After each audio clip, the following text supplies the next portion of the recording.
Hi friends, இன்றைக்கி cauliflower எப்படி செய்கிறதுன்னு பார்க்கலாம். வறுவல் தான், பட் ஆனால் நிறைய மசாலா இல்லாமல் குழந்தைங்க சாப்பிட்ற மாதிரி செய்யலாம். ஃபஸ்ட்டு பொடி பொடியாக காலிஃப்ளவர் வைத்து தண்ணியில் கொதிக்க வச்சு தனியாக ஃபில்டர் பண்ணி வச்சுக்கோங்க.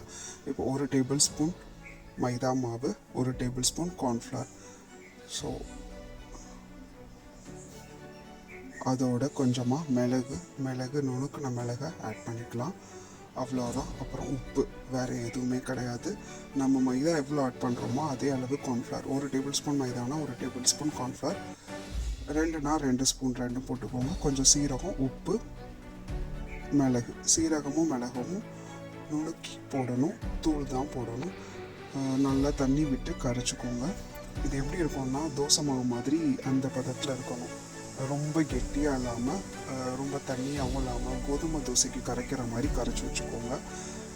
அதில் இப்போ நம்ம காலிஃப்ளவர் ஏற்கனவே சுடுதண்ணியில் போட்டு எடுத்து வச்சுருக்க காலிஃப்ளவரை இதில் போட்டு ஒரு 2-3 மினிட்ஸ் இதிலேயே கொஞ்சம் ஊறுற மாதிரி விட்டுக்கோங்க. அதுக்குள்ளே சைடில் எண்ணெயை காய வச்சுக்கோங்க.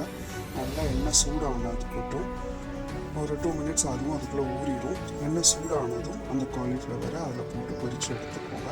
இதில் வேறு எந்த மசாலாவும் இல்லை, அதனால அது குழந்தைங்க சாப்பிட்றதுக்கு நல்லாயிருக்கும், டேஸ்டியாகவும் இருக்கும். மிளகு சீரகம் தான் ஆட் பண்ணியிருக்கோம். அந்த மிளகோட காரமே போகும்.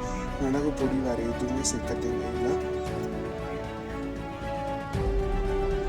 இது ஈவினிங் ஸ்நாக்ஸாகவும் குழந்தைங்களுக்கு கொடுக்கலாம். லைட்டாக ப்ரௌன் கலரில் வந்ததும் நீங்கள் இதை எடுத்துடலாம். கொஞ்சம் முட்டுற மாதிரி இருக்கும். நல்லா பிடிச்சிட்டு கொஞ்சம் கொஞ்சமாக லைட்டாக அதை கிளறி விட்டிங்கன்னா தனித்தனியாக ஊற்றிடும். போட்ட உடனே கிளறக்கூடாது. போட்டு ஒரு 2 மினிட்ஸ் விட்டுட்டு அதுக்கப்புறம் கிளறி விட்டிங்கன்னா தனித்தனியாக உதிர்ந்து வந்துடும்.